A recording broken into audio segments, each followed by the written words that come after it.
اعوذ باللہ من الشیطان الرجیم بسم اللہ الرحمن الرحیم ان اللہ وملائکتہ یصلون علی النبی یا ایہا الذین آمنوا صلوا علیہ وسلموا تسلیما اللہم صلی علی سیدنا و نبینا و شفیعنا و مولانا محمد وعلی آل محمد وبارک وسلم۔ محترم خواتین و حضرات، السلام علیکم۔ پیام صبح کے ساتھ ایک بار پھر حاضر میں ہوں آپ کا میزبان انیق احمد۔ خواتین و حضرات، روزانہ آپ کی خدمت میں حاضر ہوتے ہیں۔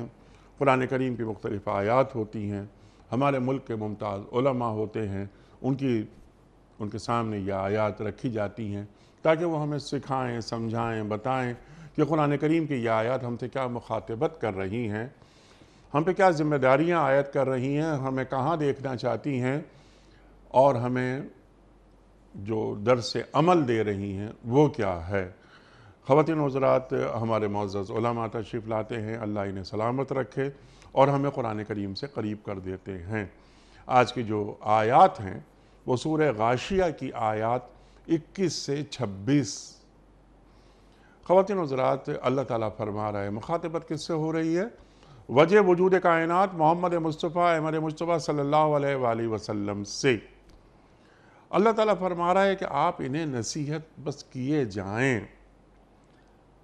دین کا پیغام پہنچائے جائیں، بس دلیل کے ساتھ انہیں دعوت دیں، انہیں خیر اور شر واضح کرتے رہیں، ان کے سامنے حق کیا ہے، باطل کیا ہے بتا دیں انہیں۔ آپ بس نصیحت ہی کرنے والے ہیں، لست علیہم بمسیطر، آپ ان پر جبر کرنے والے نہیں ہیں۔ پھر اللہ تعالیٰ فرما رہا ہے کہ جو شخص منہ موڑے گا اس پیغام سے جو آپ دے رہے ہیں اور انکار کرے گا تو اللہ اس کو بھاری سزا دے گا۔ خواتین و حضرات، اللہ کے رسول صلی اللہ علیہ وآلہ وسلم کا پیغام اور وہ بدنصیب جو اس پیغام کو قبول کرنے سے اجتناب کرتا ہے، روگردانی کرتا ہے، اعراض برتتا ہے، اس کے لیے اللہ کی طرف سے عذاب دینے کی جو سنت ہے اللہ تعالیٰ کی، وہ کیا ہے، وہ بھی ہم ایک سوال کی شکل میں رکھیں گے۔ یہ عذاب اللہ تعالیٰ کیوں دیتا ہے، وہ کیوں بیان کر رہا ہے؟ خواتین و حضرات، کیا اس لیے کہ جب اس کے رسولوں نے اپنی امتوں کو تعلیمات فراہم کی تو ان رسولوں کا مذاق اڑایا گیا، انہیں اذیتیں دی گئیں اور ان کی دعوت کو قبول نہ کیا گیا، تو اللہ تعالیٰ کو اپنے رسولوں کی، اپنے نمائندوں کی جو حیثیت ہے ان کا اندازہ ہے۔ یہ بھی ایک سوال ہم رکھیں گے اپنے معزز مہمان کے سامنے۔ پھر اللہ تعالیٰ فرما رہا ہے، تسلی دے رہا ہے، تشفی دے رہا ہے۔ سرکار دو عالم صلی اللہ علیہ وآلہ وسلم کو، ان لوگوں کو پلٹنا ہماری ہی طرف ہے، پھر ان کا حساب لینا ہمارے ہی ذمے ہے۔ خواتین حضرات، 4-6 باتیں، بڑی موٹی موٹی باتیں وہ سامنے آ رہی ہیں، رکھیں گے سوالات کی شکل میں۔ انہیں ہدایت دینا نہ دینا یہ اللہ کی ذمہ داری ہے۔ ہمارا کام، یہاں پر بات ہو رہی ہے سرکار دو عالم صلی اللہ علیہ وآلہ وسلم اولین مخاطب ہیں، اس کے بعد پوری امت کی طرف بات جا رہی ہے کہ جناب والا بس آپ اپنا پیغام پہنچا دیجئے، دین کی بات رکھ دیجئے، دین کی دعوت دے دیجئے، سینہ دین کے لیے کھولنا، ہدایت انہیں ملنا، وہ سب اللہ کی ذمہ داری ہے۔ اِنَّكَ لَا تَهْدِي مَنْ أَحْبَبْتَ وَلَكِنَّ اللَّهَ يَهْدِي مَنْ يَشَاءُ۔ اللہ اکبر، اللہ اکبر۔ اے رسول صلی اللہ علیہ وآلہ وسلم، آپ یہ چاہتے ہیں کہ انہیں ہدایت مل جائے؟ انہیں ہدایت اس وقت تک نہیں ملے گی جب تک کہ اللہ نہیں چاہے گا۔ خواتین و حضرات، بہت ساری باتیں اس ذیل میں ہوں گی۔ ہم سب کے لیے بڑے یہ اعزاز کی بات کہ تشریف فرما ہیں ہمارے ساتھ آج کے پروگرام میں محترم ڈاکٹر حبیب الرحمن عاصم صاحب۔ ڈاکٹر صاحب، میں آپ کا بڑا ممنون، بڑا شکر گزار۔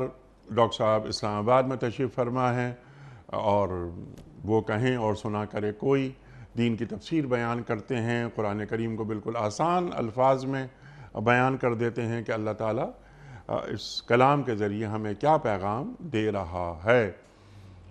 ڈاکٹر حبیب الرحمن عاصم صاحب کو خوش آمدید کہتے ہوئے پروگرام کا آغاز اللہ تعالیٰ کے بابرکت نام سے۔ سورہ غاشیہ اور آیات 21، 22، 23، 24، 25 اور 26۔ اعوذ باللہ من الشیطان الرجیم، بسم اللہ الرحمن الرحیم۔ فذکر انما انت مذکر لست علیہم بمسیطر الا من تولی وکفر وَيُعَذِّبُهُ اللَّهُ الْعَذَابَ الْأَكْبَرَ إِنَّا إِلَيْنَا إِيَابَهُمْ ثُمَّ إِنَّ عَلَيْنَا حِسَابَهُمْ صدق اللہ العظیم۔ اے نبی صلی اللہ علیہ وآلہ وسلم، نصیحت کیے جائیے، آپ بس نصیحت ہی کرنے والے ہیں، کچھ ان پر جبر کرنے والے نہیں ہیں۔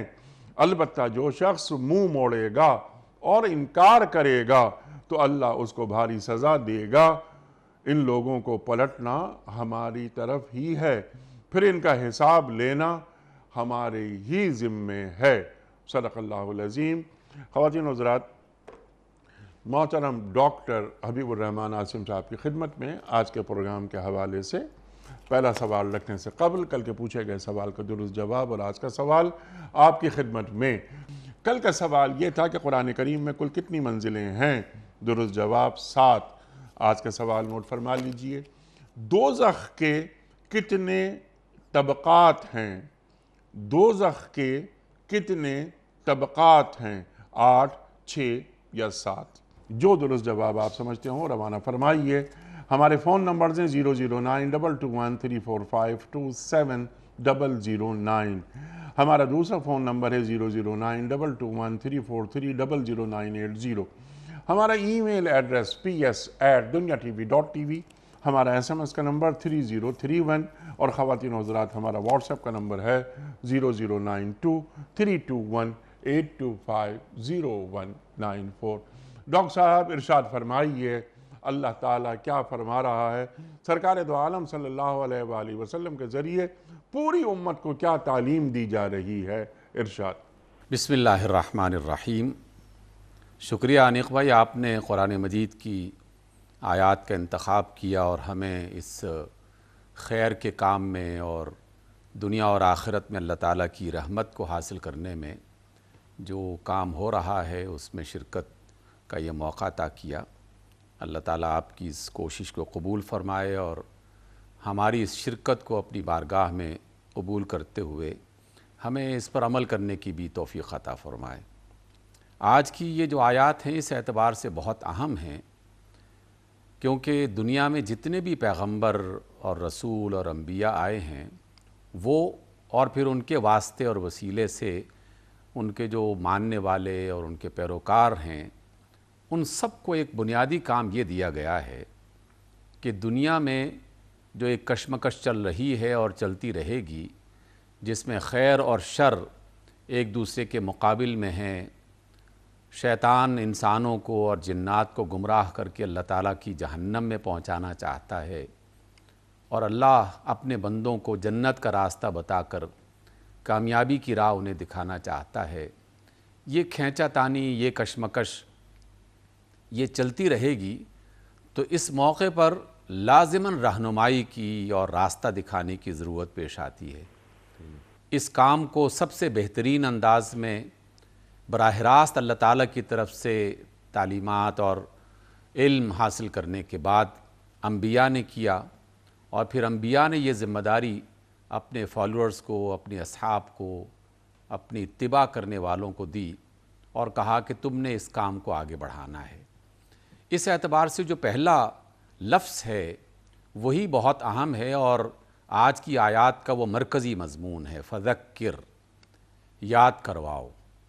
یہ جو یاد کروانے کا عمل ہے اس کے مختلف ترجمے اور مختلف معنی سامنے آتے رہتے ہیں، اور اس کی بھی بالکل واضح وجہ یہ ہے کہ دنیا کی تمام زبانوں میں جو لفظ بھی استعمال کیے جاتے ہیں اس کا بنیادی تعلق اس وقت کے حالات اور جو شخص بول رہا ہے اور جن سے بات کی جا رہی ہے ان کو پیش نظر رکھ کے اس کا ترجمہ کیا جاتا ہے۔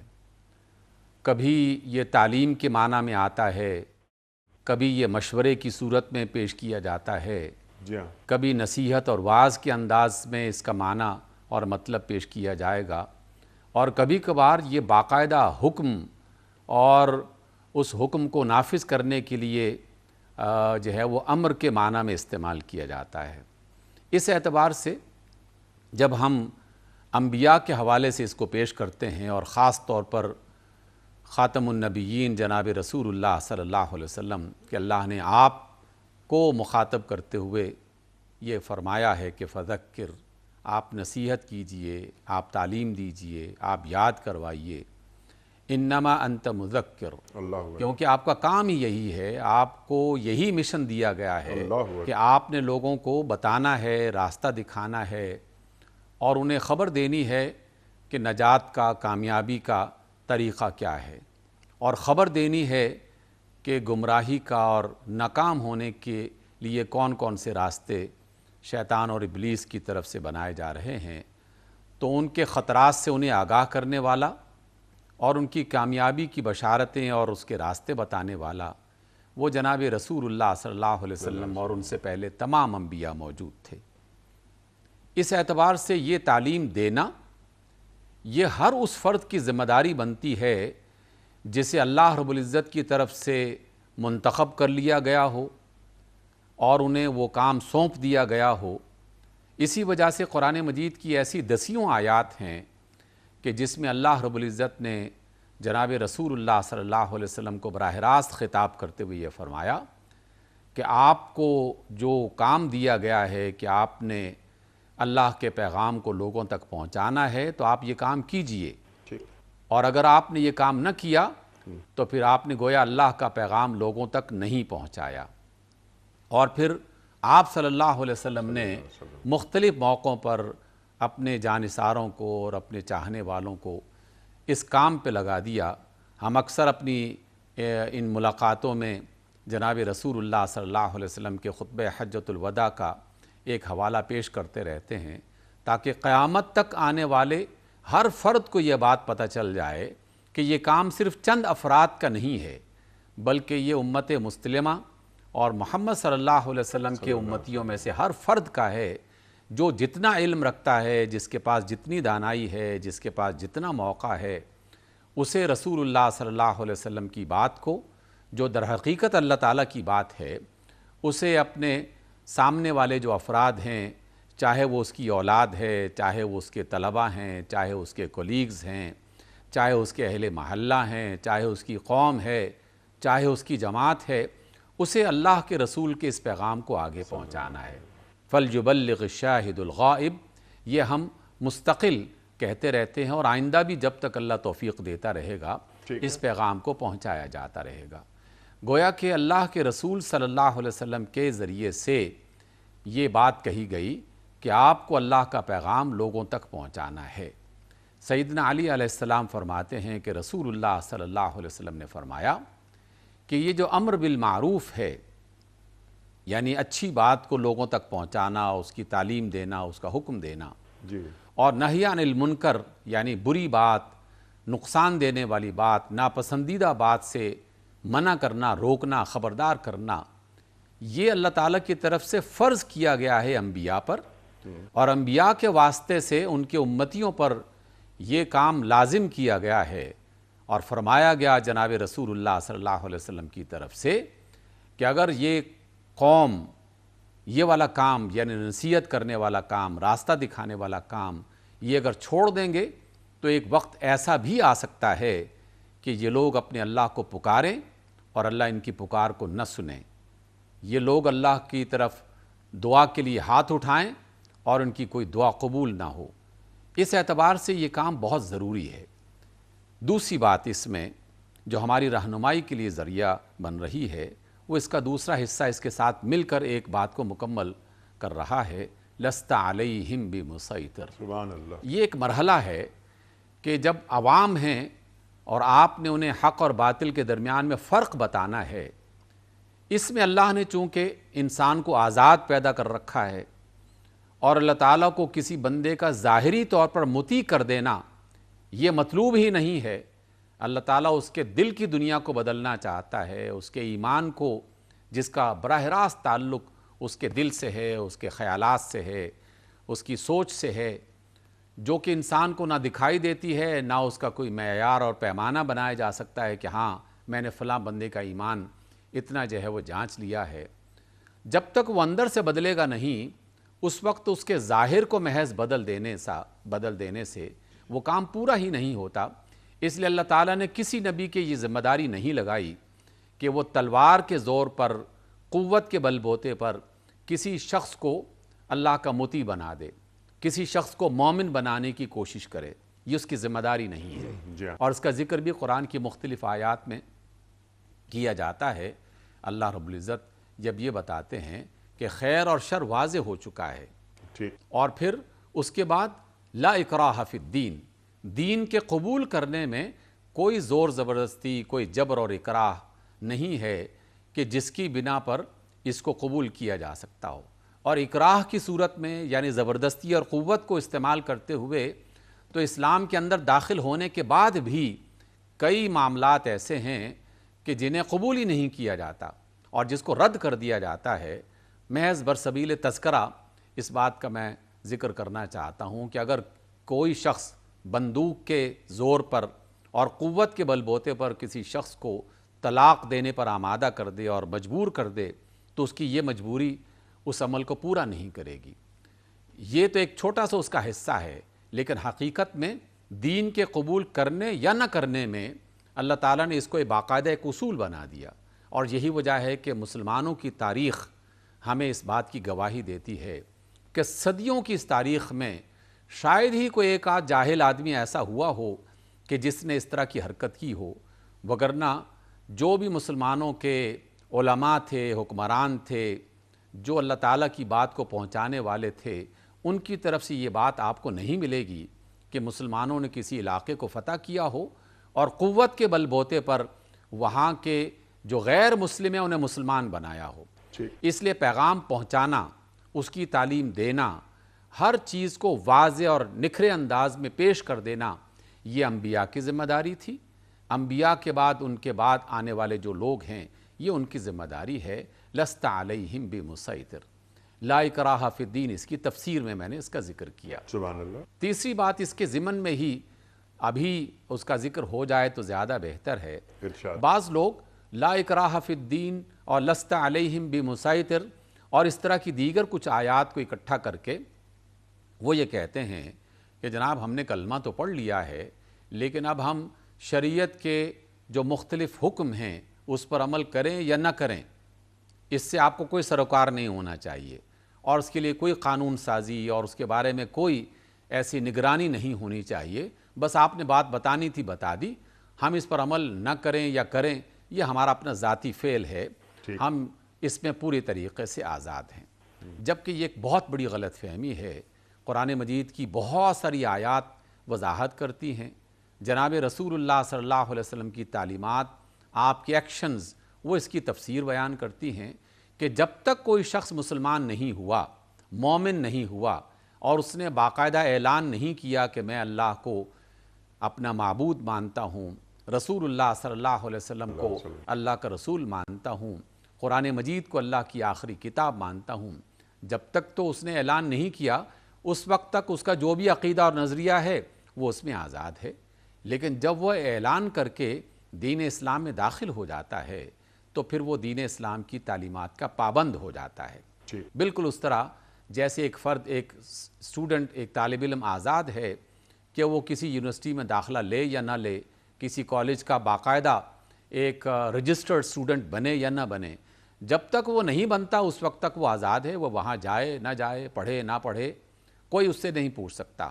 لیکن جب بھی وہ کسی ادارے کا باقاعدہ ایک رجسٹرڈ فرد بن جاتا ہے ملازمت کی شکل میں یا تعلیم گاہ کو اختیار کرنے کی صورت میں طالب علم کی شکل میں، جب وہ یہ اختیار کر لیتا ہے تب باقاعدہ اس سے پوچھا جائے گا کہ ہاں بھئی آپ نے ایک اعلان کیا تھا اور اس کی بنیاد پر ایک ایگریمنٹ طے کیا گیا ہے کہ آپ نے یہ کام کرنے ہیں اور اس کے بدلے میں آپ کو دنیا اور آخرت میں یہ والے فائدے حاصل ہوں گے، تو تب وہ اس پابندی کا باقاعدہ خیال کرنے والا بن جائے گا. تو لست علیہم بمسیطر کی تفسیر میں کبھی یہ رخ اختیار نہیں کرنا چاہیے کہ جناب ہم شریعت پر پابندی اس پر عمل کریں یا نہ کریں، کچھ فرق نہیں پڑتا. اس لیے تینوں باتوں کو اپنے سامنے رکھنا چاہیے. پہلی بات یہ کہ اللہ نے اپنے رسولوں کی ذمہ داری لگائی کہ وہ اللہ کے پیغام کو لوگوں تک پہنچائیں، اور دوسرا یہ کہ جو شخص دین اسلام کو قبول کرنا چاہے یا نہ چاہے، ہم اسے صرف سمجھائیں گے، روشنی بتائیں گے، تاریکی سے آگاہ کریں گے، پھر اس کا کلی اختیار ہے.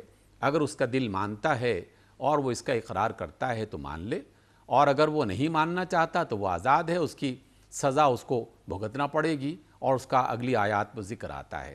اور تیسری بات ہم نے جو سیکھی اور جانی وہ یہ کہ جو شخص دل و جان سے سوچ سمجھ کر باقاعدہ دین اسلام کو اللہ کا دین سمجھتے ہوئے اسے قبول کر لیتا ہے اور وہ اپنے آپ کو مومن یا مسلمان کہتا ہے، اب وہ شریعت کے احکام کا پابند ہے اور وہ اللہ تعالیٰ کے حکموں کو، رسول کی تعلیمات کو نظر انداز نہیں کر سکتا. اچھا ڈاکٹر صاحب، یہ بھی آپ فرمائیے کہ سرکار دو عالم صلی اللہ علیہ وآلہ وسلم سے مخاطبت ہو رہی ہے اور آپ کے ذریعے پوری امت سے مخاطبت ہو رہی ہے کہ دین کا پیغام پہنچا دینا، دعوت دین دے دینا، دلائل کے ساتھ یہ تمام کام ہو جائیں.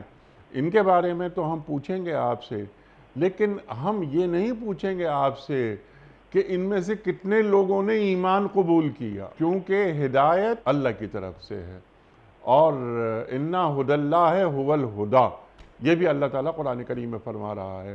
تو جب ہدایت اللہ کی طرف سے ہے اور اللہ ہی دے گا، اللہ ہی سینہ کھولے گا، اور اِنَّكَ لَا تَهْدِي مَنْ أَحْبَبْتَ وَلَكِنَّ اللَّهَ يَهْدِي مَنْ يَشَاءُ، جو اللہ قرآن کریم میں فرما رہا ہے.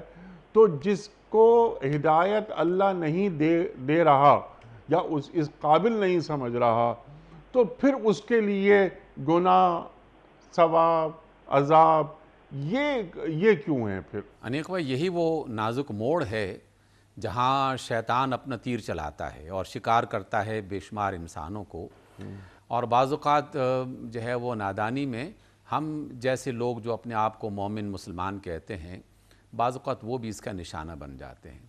دیکھیے، یہ بات ممکن نہیں ہے کہ اللہ تعالیٰ نے باقاعدہ اس کا فیصلہ کر لیا کہ میں نے فلاں شخص کو ہدایت نہیں دینی، اور پھر بعد میں اس سے سوال یہ پوچھا جائے کہ تم نے ایمان کیوں نہیں قبول کیا، تم نے اسلام کیوں نہیں قبول کیا، تم نے میری بات کیوں نہیں مانی.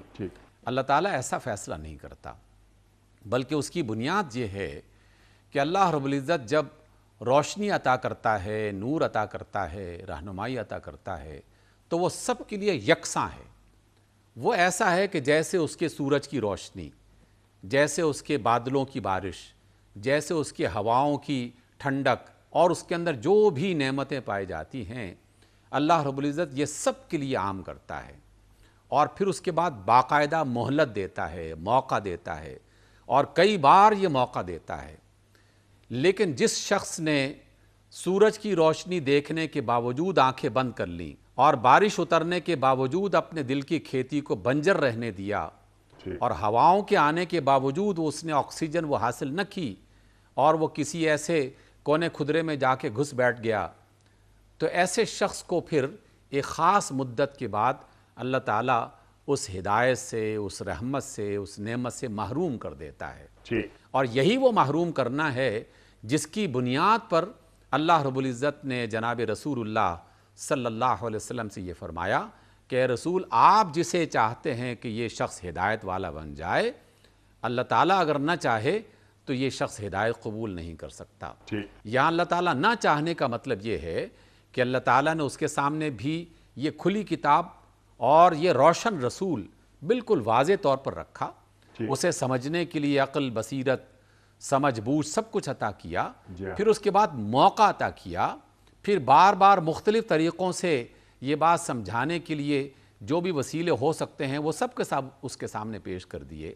اب اللہ تعالیٰ چونکہ بخوبی جانتا ہے، اس کا علم مکمل ہے، کامل ہے، وہ ہر چیز کی باقاعدہ پوری خبر رکھتا ہے، جب وہ دیکھتا ہے کہ یہ وہ ایسا سنگلاخ پتھر ہے، ایسی سنگلاخ چٹان ہے کہ یہاں پر ذرا سی بھی نمی پیدا نہیں ہو رہی، اور اس کی وجہ سے ایمان کی یہ ایمان کا یہ پودا جو ہے وہ یہاں پر پھل پھول نہیں سکتا، تو پھر اس کی طرف سے وہ فیصلہ ہو جاتا ہے کہ یہ چٹیل میدان ہے، یہ بنجر زمین ہے، اس نے اس ایمان کو اپنے لیے قبول نہیں کیا۔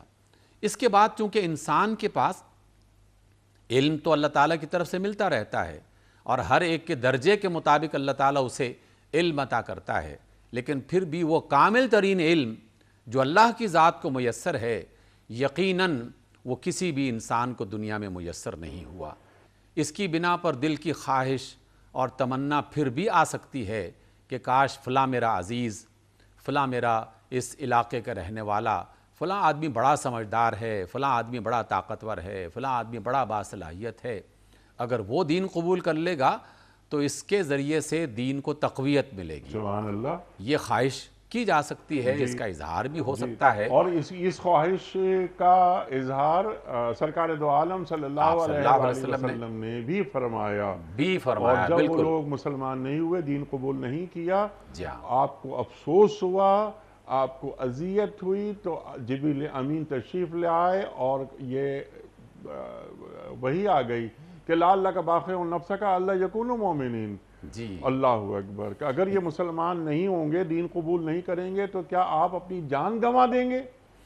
دیکھیں نا کیا زبردست اسلوب ہے، اور اس میں کئی باتیں اس کے اندر سے ہمیں سمجھائی جا رہی ہیں۔ پہلی بات تو یہ ہے کہ جو اللہ کی طرف بلانے والا ہے وہ پوری نیت اور اخلاص کے ساتھ اللہ کے بندوں کو دین اسلام کی طرف بلانا چاہتا ہے، اور جب وہ بار بار سمجھانے کے باوجود بھی یہ دیکھتا ہے کہ یہ لوگ دین کو قبول نہیں کر رہے، روشنی کی طرف نہیں آ رہے، تو ہر باشعور اور زیرک آدمی جو ہے یقیناً اسے اس بات کا دکھ ہوتا ہے۔ جیسے ہمیں اپنے بچوں کے حوالے سے، اساتذہ کو اپنے طلبہ کے حوالے سے بعض اوقات یہ تکلیف ہوتی ہے کہ ہم نے تو اتنی بار ان کو سمجھایا، لیکن یہ ہے کہ سمجھنے کے لیے تیاری نہیں ہوتے، تو آپ علیہ السلام باقاعدہ اس بات کا دکھ جو ہے اس کا اظہار فرماتے تھے۔ آپ کی اس بے چینی کو دیکھ کر اللہ رب العزت نے انہیں یہ تسلی دی کہ آپ نے اللہ کے پیغام کو پہنچا دیا ہے، اس لیے آپ اپنی جان کو ہلکا نہ کریں، آپ نے اپنا کام خوش اسلوبی سے انجام دیا۔ اب یہ بدنصیب لوگ اگر سب کچھ ہونے کے باوجود بھی آپ کی بات کو تسلیم نہیں کر رہے تو یقیناً یہ خود اپنے خسارے کا فیصلہ کر رہے ہیں۔ انیق بھائی ضمناً ایک بات اور بھی عرض کر دیتا ہوں، آج کل ہم اس کا اکثر جو ہے نا وہ تذکرہ سنتے رہتے ہیں، اور بعض اوقات خود بھی اس غلط فہمی میں مبتلا ہو کر کم ہمتی کا شکار ہو جاتے ہیں۔ ہمارے ملک میں بھی اور دیگر ممالک میں بھی ایسے وہ تمام پیغام یا پروگرام کہ جس میں اللہ کی رسول کی خیر کی بات بتائی جاتی ہے، تو فوری طور پر کہتے ہیں جناب اس کو دیکھنے والے کتنے ہیں، اور اس پروگرام کی جو نا وہ شہرت کتنی ہے، اور دیکھو اس کی بنیاد پر کتنے لوگ تبدیل ہوئے۔ حالات تو ویسے کی ویسے ہیں جیسے پہلا جو ہے وہ خرابی کا ماحول تھا، اب بھی ویسا کہ ویسے خرابی کا ماحول ہے، بلکہ بڑھتا ہی چلا جا رہا ہے۔ یہ سب جملے وہ ہیں جو ہماری ہمت کو کمزور کرنے کا ذریعہ بناتے ہیں، اور بعض اوقات ہم اپنی نادانی کی بنیاد پر یہ سمجھنا شروع کر دیتے ہیں کہ ان پروگراموں کا کوئی فائدہ نہیں ہے، چلو اپنی جو ہے وہ فائل لپیٹو اور اپنے گھر میں بیٹھ کے آرام کرو، اللہ کی طرف سے مرضی ہوگی تو ان کو ہدایت مل جائے گی۔ یہ آیت ہماری رہنمائی بھی کرتی ہے کہ نہیں، اگر اللہ نے تمہیں اپنے دین کے حوالے سے، اپنے رسول کے حوالے سے کوئی علم عطا کر رکھا ہے، اور پھر اس کے بعد موقع بھی عطا کر رکھا ہے، تو آپ اس کو اپنے ذہن سے کھرچ کے نکال دیں، اس پریشانی کو بالکل قریب نہ آنے دیں کہ آپ کے کتنے جو ہے وہ چاہنے والے ہیں، اور آپ کو دیکھنے والے کتنے ہیں، اور اس کا جو ہے وہ مرتبہ کس مقام تک پہنچ چکا ہے، اور دنیا میں کتنی تبدیلی آ چکی ہے۔ ہمیں دو چیزوں کا خیال رکھنا ہے صرف۔ نمبر ایک کہ جو بھی بات ہم افراد تک پہنچانے کی کوشش کر رہے ہیں، اس بات کی سچائی میں، اس بات کے حق ہونے میں کوئی شک نہیں ہونا چاہیے۔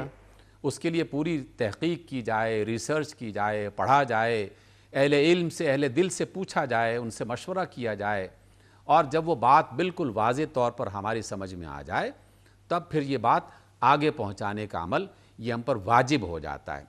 اب اس واجب کو کرنے کے بعد اگر اللہ اپنے رسول سے، جن سے بڑا مرتبہ کسی کا ہو ہی نہیں سکتا، ان سے یہ بات کہی جا رہی ہے کہ لست علیہم بمسیطر، تو ہم کس کھیت کی مولی ہیں کہ جناب ہم باقاعدہ اس کو نشان زدہ کرنا شروع کر دیں کہ اتنے ہزار اور اتنے بندے دیکھنے والے ہیں اور اتنے لوگوں نے اس کو پسند کیا ہے یا نہیں پسند کیا۔ دیکھیے ہم نے اللہ کے پیغام کو، رسول اللہ صلی اللہ علیہ وسلم کے پیغام کو پوری دیانت کے ساتھ، پوری امانت کے ساتھ، اور جو بھی اللہ نے ہمیں صلاحیت دے رکھی ہے اس اخلاص کے ساتھ پہنچانے کی کوشش کی ہے۔ جس کے دل کے اندر نمی اور اللہ تعالیٰ نے زرخیزی پائی ہوگی، یقیناً یہ کلام اس کے دل پر اثر کرے گا، یقیناً اس کے اندر کی دنیا تبدیل ہوگی، یقیناً کوئی نہ کوئی ایسا لمحہ دعا کی قبولیت کا اور کلام کے اثر ہونے کا لازماً آئے گا کہ جس کی وجہ سے اللہ تعالیٰ اس کی دنیا اور آخرت کو سنوار دے گا۔ ڈاکٹر صاحب یہ جو کوششیں ہوتی ہیں اس کے تعلق سے صرف ایک ہی بات، یعنی آپ ہی کی بات کو آگے بڑھا رہا ہوں کہ دین پروسیس اورینٹڈ ہے، ریزلٹ اورینٹڈ نہیں ہے۔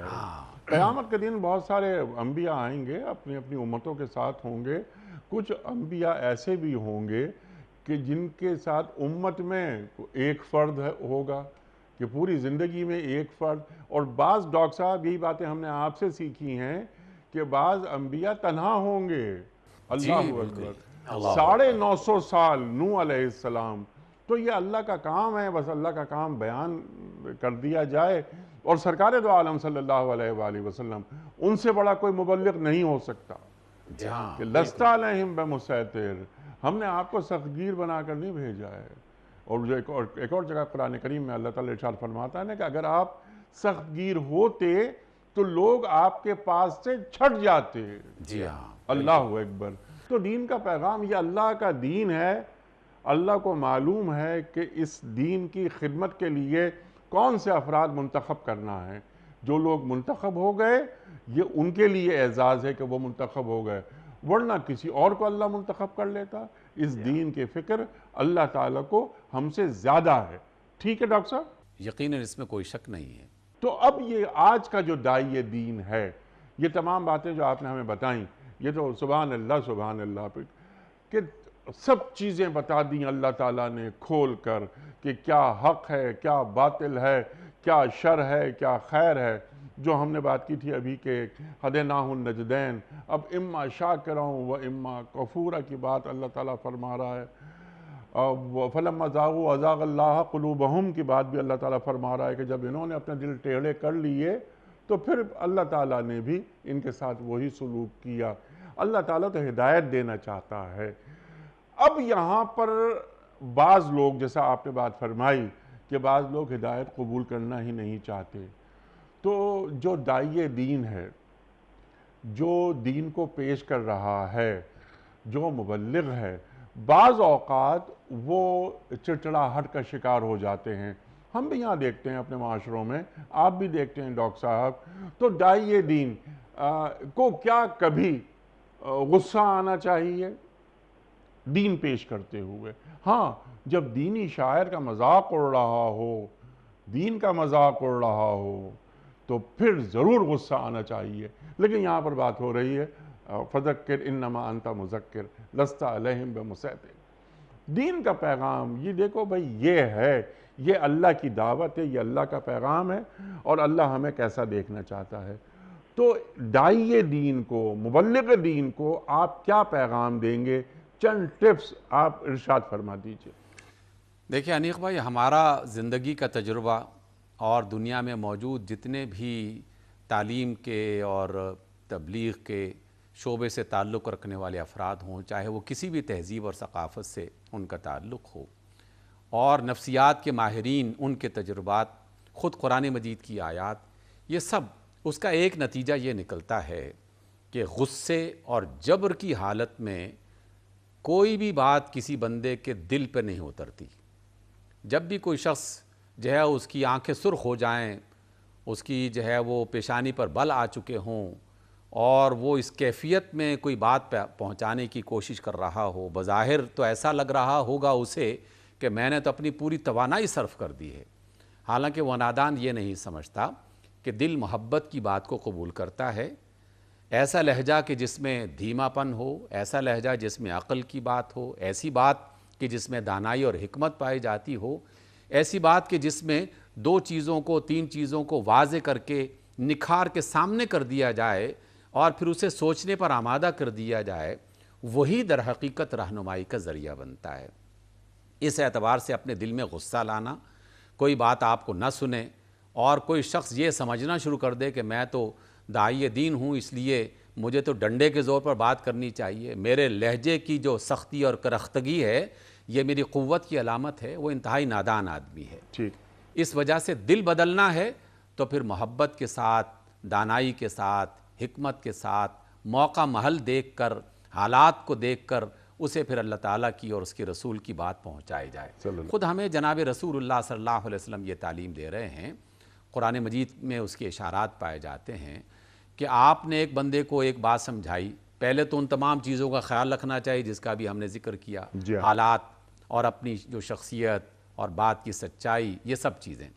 پھر اس کے بعد آپ نے 1 بار 2 بار 3 بار جتنی بھی بار آپ نے بات پہنچانے کا عمل کیا، تو ایسا نہیں ہے کہ زندگی بھر ایک ہی شخص پر محنت کرتے چلے جاؤ۔ اللہ کی دنیا بہت وسیع ہے۔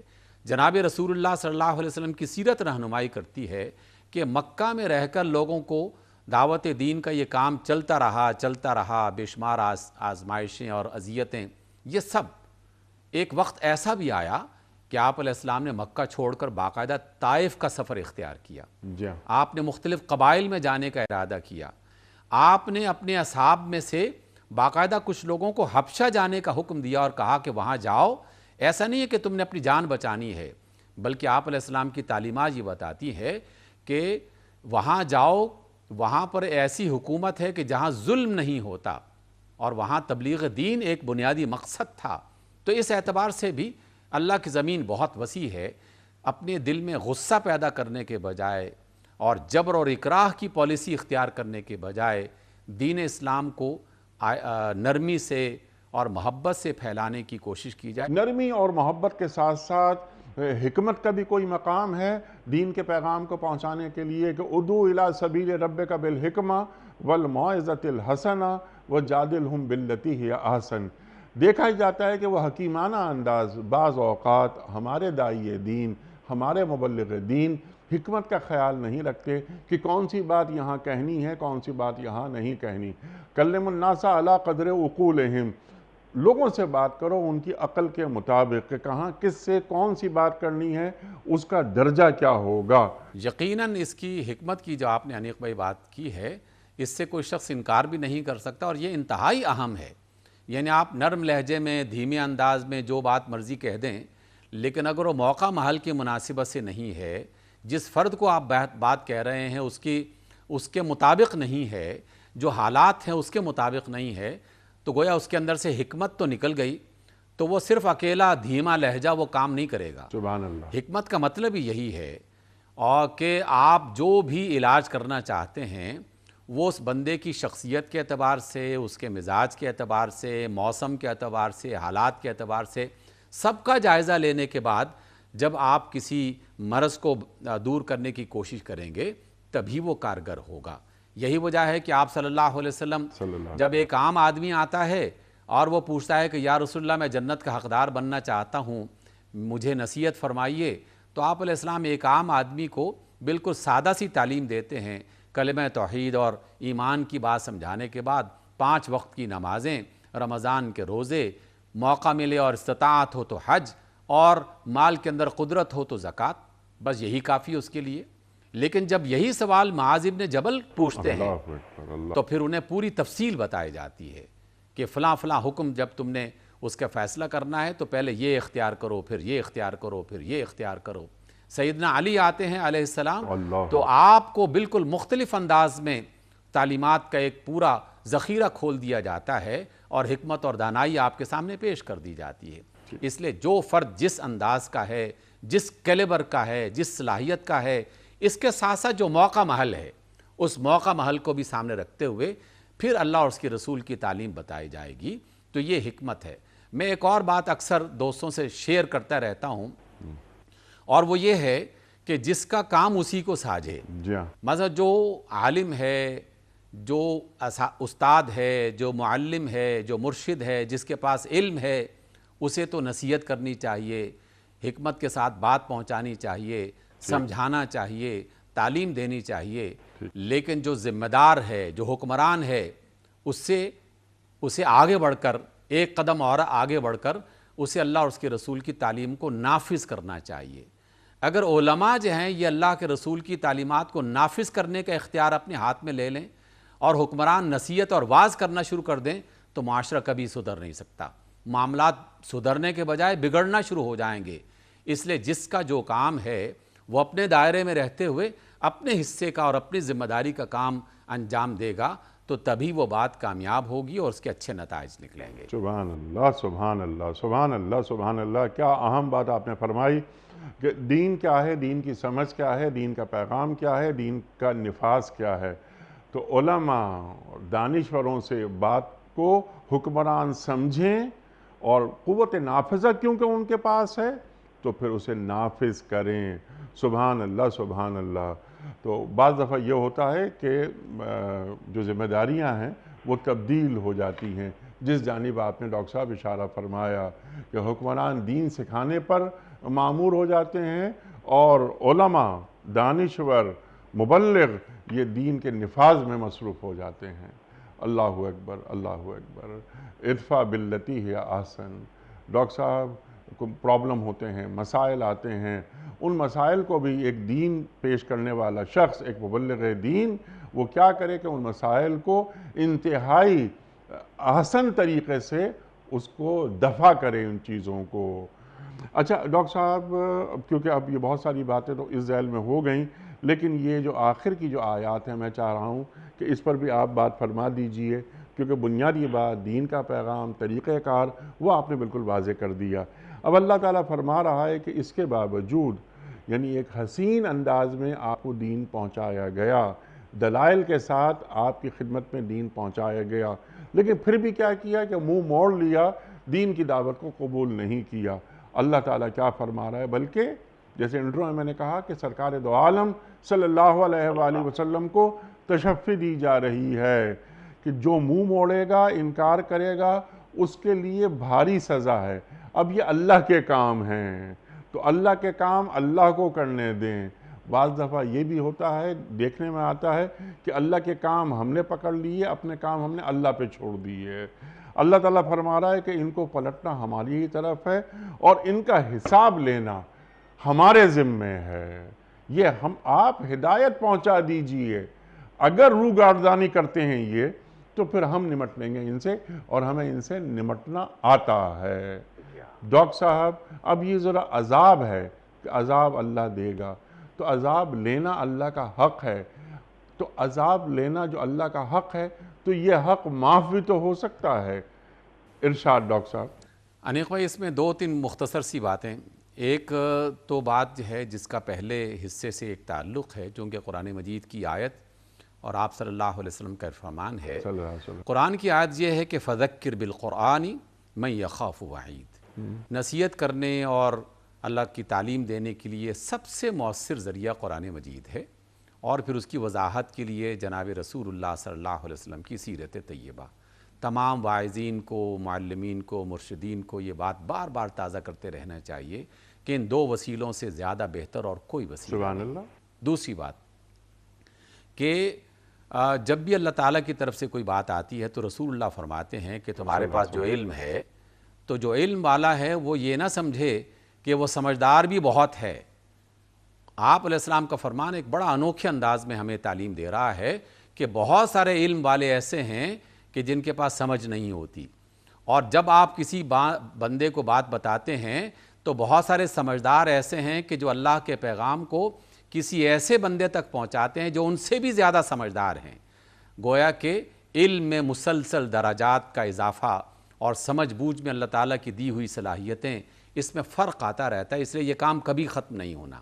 دوسری بات جس کی طرف آپ نے ابھی توجہ دلائی قرآن مجید کی ان آیات کی روشنی میں، وہ یہ ہے کہ اللہ تعالیٰ ان تمام کائناتوں کا مالک ہے. جب وہ اتنے مختلف ذریعوں سے انسانوں کو شعور دے رہا ہے، عقل دے رہا ہے، بات سمجھا رہا ہے، اس کے انبیاء، اس کے رسول، اس کے ماننے والے دن رات ایک کر رہے ہیں کہ وہ انسان اللہ تعالیٰ کے بندے جو ہیں انہیں واقعی اللہ تعالیٰ کا بندہ بنا دے، لیکن سب کوششوں کے باوجود وہ شخص بات کو ماننے کے لیے تیار نہیں ہے۔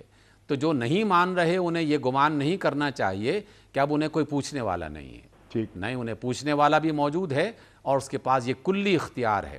میں جب یہ آیت پڑھتا ہوں تو بعض اوقات اپنے انسانی معاشرے کی ایک چھوٹی سی مثال سامنے آتی ہے کہ گھر سے کوئی بچہ ناراض ہو کے باہر نکل جائے تو اماں ابا جو ہیں اسے پکار رہے ہوں اور وہ ان کے قابو میں نہ آئے تو پھر وہ جملہ ہی اپنی زبان سے ادا کرتے ہیں کہ ہاں بھائی کہاں بھاگ کے جاؤ گے، رات کو تو ہمارے پاس ہی لوٹ کے آنا ہے نا، پھر ہم تمہاری خبر لیں گے۔ ہم یہ جو انداز ہے اپنے گھروں میں اور اپنے معاشروں میں دیکھتے رہتے ہیں، سنتے رہتے ہیں۔ اللہ تو بڑی ہستی ہے، اگرچہ اس کے ساتھ یہ براہ راست کسی صورت میں بھی کوئی لگا نہیں کھاتی، لیکن بات سمجھنے کے لیے کہ اللہ رب العزت نے باقاعدہ انہیں اسی طرح کی دھمکی دی ہے کہ کہاں بھاگ کے جاؤ گے، کیا ہماری سرزمین سے نکل جاؤ گے، کیا ہمارے جہانوں سے کہیں ادھر ادھر چلے جاؤ گے، کیا ہماری پکڑ سے بچ پاؤ گے؟ ٹھیک، ایسا نہیں ہے، ہماری طرف لوٹ کے آنا ہے اور پھر ہم نے تم سے لازماً حساب لینا ہے۔ ٹھیک، گویا کہ یہ اللہ تعالیٰ کی طرف سے فیصلہ کیا جا چکا ہے کہ جو اس کے ماننے والے ہیں، ٹھیک، اس کی اطاعت کرنے والے ہیں، انہیں وہ نوازے گا اپنی رحمتوں سے، اپنی برکتوں سے، اپنی جنتوں سے، اور جو انکار کرنے والے ہیں، ضد کرنے والے ہیں، بغاوت کرنے والے ہیں، اللہ تعالیٰ انہیں واپس بھی بلائے گا، ان سے پوچھ گچھ بھی ہوگی اور پھر انہیں سزا بھی ملے گی۔ ہاں، یہ بات اللہ تعالیٰ کے اختیار میں ہے، وہ مالک کل ہے ٹھیک، اور مختار کل ہے، جس کو معاف کرنا چاہے دنیا میں کوئی اس سے سوال نہیں کر سکتا کہ اللہ تو نے فلاں کو معاف کیوں کر دیا، کیونکہ اللہ تعالیٰ کے پاس ایسا علم ہے جو ہمارے پاس موجود نہیں ہے۔ سبحان اللہ۔ نہ جانے کون سی ایسی بات اللہ رب العزت نے یقیناً اس کے اندر دیکھی ہوگی جس کی بنیاد پر اس کی جو بھی برائیاں ہیں وہ معاف کر دے گا، اور جو اس نے ایک آدھ نیکی بھی اگر زندگی میں کبھی کی ہوگی تو اسے اللہ تعالیٰ بڑھا کر اور برکت دے کر اس کی بنیاد پر اسے جنت کا حقدار بنا دے گا۔ وہ مالک الملک ہے۔ اور آپ کا یہ جملہ بہت ہی شاندار اور بہترین ہے کہ جو میرا کام ہے وہ مجھے کرنا چاہیے، جو میرے رب کا کام ہے وہ اسے ہی اختیار کرنا ہے، مجھے نہ اس کی اجازت ہے اور نہ مجھے یہ جرت کرنی چاہیے کہ میں اللہ تعالیٰ کے فیصلوں کے بارے میں اپنا فیصلہ سنانا شروع کر دوں۔ آقا رحمت علیہ السلام کا فرمان گرامی ہے کہ اگر کوئی شخص باقاعدہ نام لے کر کسی شخص کے بارے میں یہ کہے کہ فلاں جہنم میں جائے گا تو اللہ تعالیٰ کو یہ بات ناپسند ہوتی ہے، وہ اس پر شدید ناراض ہوتا ہے اور وہ یہ کہتا ہے کہ اس کا اختیار اس کو کس نے دیا؟ یہ تو میرا اختیار ہے، میں چاہوں گا تو جنت میں بھیج دوں گا اور چاہوں گا تو جہنم کا حقدار بنا دوں گا۔ اس لیے کسی بھی فرد کے بارے میں سوائے اس کے کہ جس کا اللہ تعالیٰ نے خود ذکر کر دیا، نمرود کا ذکر ہو چکا، ابو لہب کا ذکر ہو چکا، ابو جہل کا ذکر ہو چکا، حامان اور فرعون کا ذکر ہو چکا، سوائے اس کے کہ جس کا نام لے کر اللہ تعالیٰ نے فرما دیا، ہم اس کے صرف فرمان کو دہراتے ہیں، لیکن ہمیں یہ اختیار نہیں ہے کہ ہم خود سے کسی نام لے کر کسی پر فتویٰ جاری کر دیں۔ سبحان اللہ، سبحان اللہ، کیونکہ فَيَغْفِرُ لِمَن يَشَاءُ وَيُعَذِّبُ مَن يَشَاءُ، وَيُعَذِّبُ مَن يَشَاءُ، وہ مختار کل ہے۔ جی ڈاکٹر صاحب، سبحان اللہ، سبحان اللہ۔ وقت یہاں مکمل ہوا ڈاکٹر صاحب، بہت ساری باتیں مزید ہو سکتی ہیں لیکن انشاءاللہ کسی اور پروگرام میں ایک بہت اہم آیات اور طریقہ کار یہاں اللہ تعالیٰ قرآن کریم میں ہمیں سمجھا رہا ہے۔ فذکر انما انت مذکر لست علیہم بمسیطر، وہاں سے بات چل رہی ہے، سرکار دو عالم صلی اللہ علیہ وآلہ وسلم کو مخاطب کیا گیا کہ آپ کا طریقہ کار ایسا ہونا چاہیے، نصیحت کیے جائیے، سخت گیری نہ ہو، اللہ کا پیغام پہنچا دیجئے۔ اور سرکار دو عالم صلی اللہ علیہ وآلہ وسلم نے دین کے پیغام کو پہنچا دیا، بلکہ جیسے ڈاکٹر صاحب نے ذکر فرمایا حجۃ الوداع کا، فَلْيُبَلِّغُ الشَّاهِدُ الْغَائِبُ، کہ جو یہاں موجود نہیں ہیں ان تک بھی یہ پیغام پہنچا دو تاکہ اس پیغام کو وہ آگے پہنچائیں۔ اور سرکار دو عالم صلی اللہ علیہ وآلہ وسلم نے جو فرمایا، ایک اور پوائنٹ یاد آیا کہ بعض اوقات ایسا ہوتا ہے کہ جس کو پیغام پہنچایا جاتا ہے وہ پیغام پہنچانے والے سے زیادہ باصلاحیت ہوتا ہے۔ اللہ اکبر، اللہ اکبر۔ تو یا ایھا الرسول بلغ ما انزل الیک من ربک، اے اللہ کے رسول صلی اللہ علیہ وآلہ وسلم، جو آپ پر نازل کیا جا رہا ہے اس کا ابلاغ کر دیجئے۔ دین کے پیغام کو آگے بڑھانا ہے، نتیجہ اللہ پہ چھوڑ دینا ہے۔ خواتین و حضرات، ڈاکٹر حبیب الرحمن عاصم صاحب کا بڑا ممنون، آپ تشریف لائے اور سورہ غاشیہ کی آیات 21 سے لے کر 26 تک کلام فرمایا، ہماری علمی کمی دور کی۔ ڈاکٹر صاحب آپ کا بڑا ممنون۔ وقت مکمل ہوا کوئز۔ کل کا سوال ہمارا یہ تھا کہ قرآن کریم میں کل کتنی منزلیں ہیں؟ درست جواب 7۔ آج کا سوال نوٹ فرما لیجئے، دوزخ کے کتنے طبقات ہیں؟ 8، 6 یا 7؟ جو درست جواب آپ سمجھتے ہوں روانہ فرمائیے۔ ہمارے فون نمبرز ہیں 009222134527009۔ ہمارا دوسرا فون نمبر ہے 009221343000980۔ ہمارا ای میل ایڈریس ps@duniatv.tv۔ ہمارا SMS کا نمبر 3031، اور خواتین و حضرات ہمارا واٹس ایپ کا نمبر ہے 009232182500194۔